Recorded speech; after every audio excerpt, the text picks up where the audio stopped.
Hello students, এতিয়া আমি আকৌ active voice আৰু বাক্যবোৰ কেনেদৰে passive voice লৈ পৰিৱৰ্তন কৰিব পাৰি বা কনভাৰ্ট কৰিব পাৰি সেই বিষয়ে বুজিলো আহা। এতিয়া আমি আকৌ simple past tense ৰ বাক্যবোৰৰ বিষয়ে পঢ়িম, অতীতকালৰ বাক্যবোৰৰ বিষয়ে। active voice ত আমাক প্ৰথমতে কি লাগিব, এটা subject plus verb to or main verbs, second form of verbs, এইবোৰক আমি past tense verbs বুলি কওঁ, okay, plus object.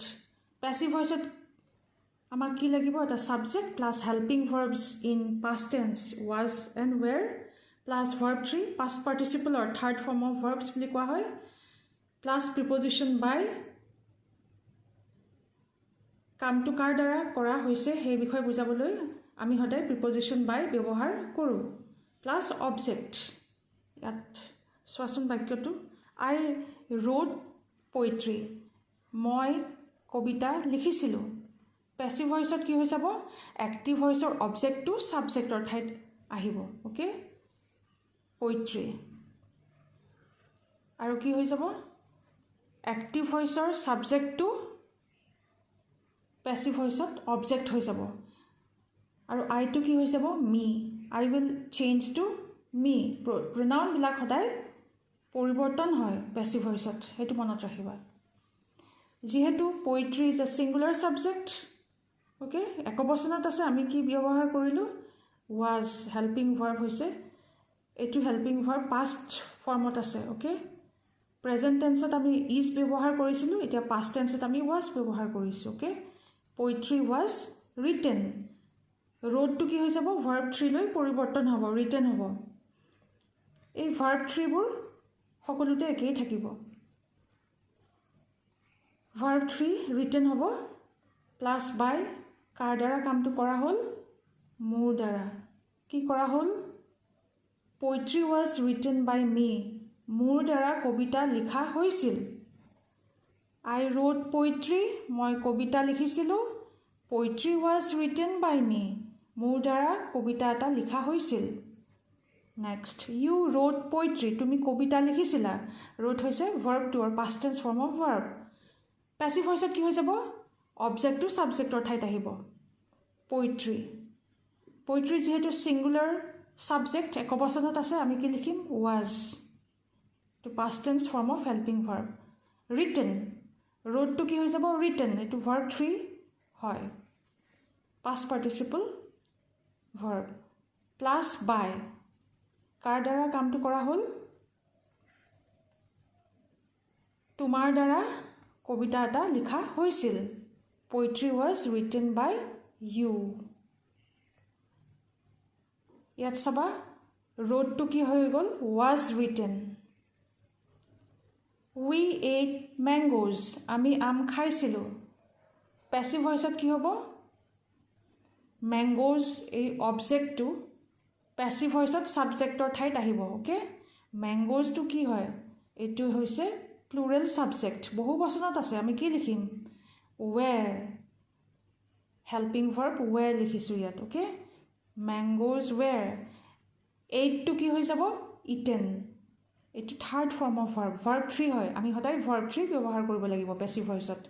কি হৈ যাব, ম্যাঙ্গোজ ওৱেৰ ইটেন বাই আছ, কাৰ দ্বাৰা খোৱা হ'ল, আমাৰ দ্বাৰা। উইটো কি হৈ যাব, আছ, এতিয়া সাবজেক্ট হৈ আছিলে, উইটো এক্টিভ ভয়েসত সাবজেক্ট হিচাপে আছিলে, এতিয়া পেসিভ ভয়েসত অবজেক্টৰ স্থানত আহিব। ইয়াত উই লিখা নাযায়, উই চেঞ্জড হৈ যায়, উইটো কি হৈ যায়, আছ। কি লিখিবা, ম্যাঙ্গোজ ওৱেৰ ইটেন বাই আছ, আমবোৰ আমাৰ দ্বাৰা খোৱা হৈছিল। নেক্সট, দে প্লেড ক্ৰিকেট, তেওঁলোকে ক্ৰিকেট খেলিছিল। Played is past tense verb. Passive ভয়েসত কি হৈ যাব, ক্ৰিকেট অবজেক্টৰ ঠাইত আছিল এক্টিভ ভয়েসত, পেসিভ ভয়েসত সাবজেক্টৰ ঠাইত আহিব। ক্ৰিকেট যেহেতু সিঙ্গুলাৰ সাবজেক্ট, একবচনত আছে, আমি কি লিখিম, হেল্পিং ভাৰ্বটো was, okay. This is in past tense, cricket was played. This is the verb 3 or third form of verb. তোমালোকে মন কৰিছাই চাগে, প্লেড আৰু প্লেডটো পাষ্ট টেন্স ফৰ্মো হয় আৰু থাৰ্ড ফৰ্মো হয়, ওকে। ভাৰ্ব 2 ভাৰ্ব 3 ফৰ্ম দুটা একেই থাকে। Cricket was played by them. They to কি হৈ যাব them. তেওঁলোকৰ দ্বাৰা ক্ৰিকেট খেলা হৈছিল. Cricket was played by them. Next, he wrote a letter. He এখন চিঠি লিখিছিল. Wrote is verb 2. Past tense verb. Passive voice কি হৈ যাব? A object, a letter, subject or ঠাইত আহিব. Okay? A letter, it was a singular subject. একবচনত আছে, সেইকাৰণে আমি কি লিখিলোঁ? Was. Helping verb was. Written, wrote to কি হৈ যাব? Verb 3. Past participle form of verb. Wrote to কি হৈ যাব? Written. Third formত change হৈ যাব. কাৰ দ্বাৰা কামটো কৰা হ'ল? চিঠিখন তাৰ দ্বাৰা লিখা হৈছিল. He to him হৈ যাব. Pronoun will change to him. Subject হিচাপে আছিলে he. In active voice. Passive voiceত কি হৈ যাব? Objector ঠাইত আহিব. He to him হৈ যাব. Okay? A letter was written by him. Next. She bought a doll. তাই এটা পুতলা কিনিছিল. Bought is the past tense form of verb. Verb 2. Passive voiceত কি হৈ যাব? A doll. Objector ঠাইত আছিলে আগতে. এতিয়া passive voiceত subjector ঠাইত আহিব. A doll. A doll যিহেতু singular subject. একবচনত আছে, সেইকাৰণে আমি কি লিখিম? Was. Past tense form of helping verb. A doll was bought. Verb 3 form হয় এইটো. ইয়াতো একেই. Verb 2 past tense আৰু verb 3 past participle form একেই. Okay? কাৰ দ্বাৰা কিনা হৈছিল? তাইৰ দ্বাৰা. A doll was bought by her. তাইৰ দ্বাৰা পুতলাটো কিনা হৈছিল. ইয়াত she subjectটো কি হৈ যাব? Object হৈ যাব. Objector স্থানত আহিব, কিন্তু ইয়াত she আমি নেলিখোঁ. she টো কি হৈ যাব? her. Okay? Change হৈ যাব pronoun বিলাক. Next, Ravi watched TV. ৰবিয়ে TV চাইছিল. Watched, এইটো হৈছে past tense verb. Okay? Verb 2. Passive voiceত কি হৈ যাব? Object to subjector ঠাইত আহিব. TV is a singular subject. একবচনত আছে যিহেতু আমি কি লিখিম? Was. Helping verb was. Watched. Verb 2 আৰু verb 3 ফৰ্মটো একেই. Watched. Okay? TV was watched. কাৰ দ্বাৰা? ৰবিৰ দ্বাৰা TV চোৱা হৈছিল. TV was watched by Ravi. ইয়াত চোৱা. Wrote to কি হৈ যাব? Was written. Ate to কি হৈ যাব? Were eaten. Played to কি হৈ যাব? Was played. Wrote to কি হৈ যাব? Was written by. Bought to কি হৈ যাব? Was bought by. Watched to কি হৈ যাব? Was watched by. Okay? That's all for today. Bye. Hello students, today I am going to teach you about active voice and passive voice. কৰ্য বাক্য আৰু কৰ্ম বাক্য. Active voiceত থকা বাক্যবোৰ কেনেকৈ passive voiceলৈ কনভাৰ্ট কৰা হয় বা পৰিৱৰ্তন কৰা হয় সেই বিষয়ে ক'ম. আজি তোমালোকক প্ৰেজেন্ট টেন্সৰ বাক্যবোৰৰ ওপৰত আলোচনা কৰিম. ইয়াত চোৱা. প্ৰথমে আমাক এটা সাবজেক্ট লাগিব plus verbs. These are the main verbs. Verbs without s and verbs with s, es. Next, plus object. Our passive voice আমাক এটা subject লাগিব plus helping verbs is, am, are, plus verb 3 or third form of verb, plus by, preposition by, plus object. তোমালোকে সদায় মনত ৰাখিবা passive voice সদায় third form of verb প্ৰয়োগ কৰা হয়. Verb 3, this is the past participle form of verb, plus by, preposition by. কাৰ দ্বাৰা কামটো কৰা হ'ল সেই বিষয়ে বুজাবলৈ আমাক এই preposition by আমি ব্যৱহাৰ কৰোঁ. ইয়াত চোৱা. I write poetry. মই কবিতা লিখোঁ.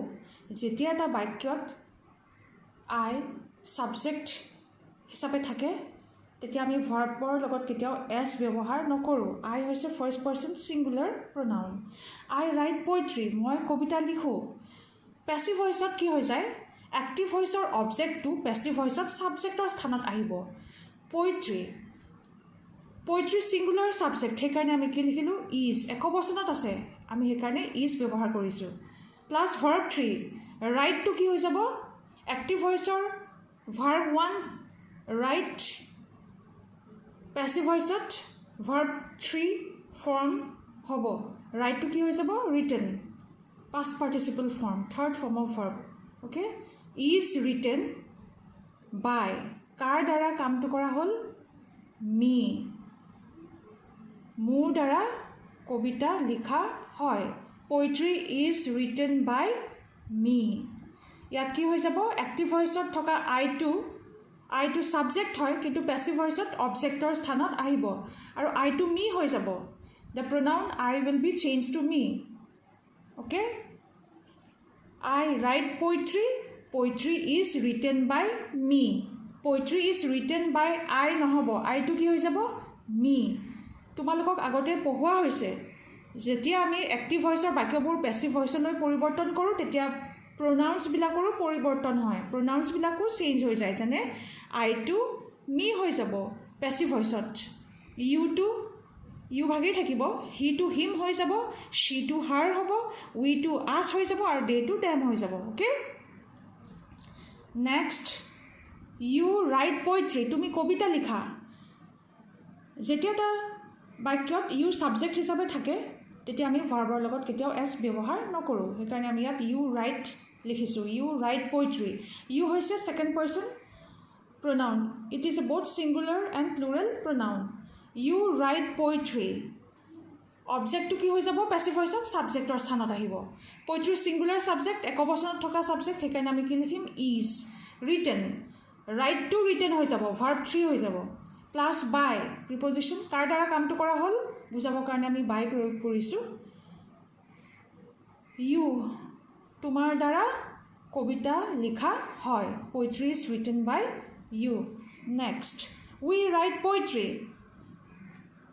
যেতিয়া এটা বাক্যত প্লুৰেল সাবজেক্ট থাকে বহুবচনৰ সাবজেক্ট থাকে তেতিয়া আমি ভাৰ্বৰ লগত কেতিয়াও এছ ব্যৱহাৰ নকৰোঁ উই হৈছে first person plural subject first person plural pronoun we write poetry আমি কবিতা লিখোঁ পেছিভ ভইচত কি হৈ যাব পয়েট্ৰি ইজ ৰিটেন বাই আছ পয়েট্ৰি ছিংগুলাৰ সাবজেক্ট সেইকাৰণে আমি ইজ ব্যৱহাৰ কৰিছোঁ ৰাইট টু ৰিটেন হৈ যাব ভাৰ্ব 3 আৰু বাই কাৰ দ্বাৰা কামটো কৰা হ'ল দেখাবৰ কাৰণে আমি বাই প্ৰয়োগ কৰিছোঁ উইটো কি হৈ যাব আছ পয়েট্ৰি ইজ ৰিটেন বাই আছ দে ৰাইট পয়েট্ৰি তেওঁলোকে কবিতা লিখে দেটো হৈছে প্লুৰেল সাবজেক্ট সেইকাৰণে আমি ৰাইট লিখিছোঁ দে ৰাইট পয়েট্ৰি পেছিভ ভইচত কি হৈ যাব poetry is written by them ডেটো কি হৈ যাব ডেটো চেঞ্জ হৈ যাব poetry is written by they লিখিব নোৱাৰোঁ ডেটো ডেম হৈ যাব অ'কে তেওঁলোকৰ দ্বাৰা কবিতা লিখা হয় পয়েট্ৰি যিহেতু ছিংগুলাৰ সাবজেক্ট আমি ইজ বহাইছোঁ ৰাইট টু ৰিটেন হৈ যাব ভাৰ্ব 3 পাষ্ট পাৰ্টিচিপল ফৰ্মত আহিব by them poetry is written by them তোমালোকে গঠনবোৰ চাবা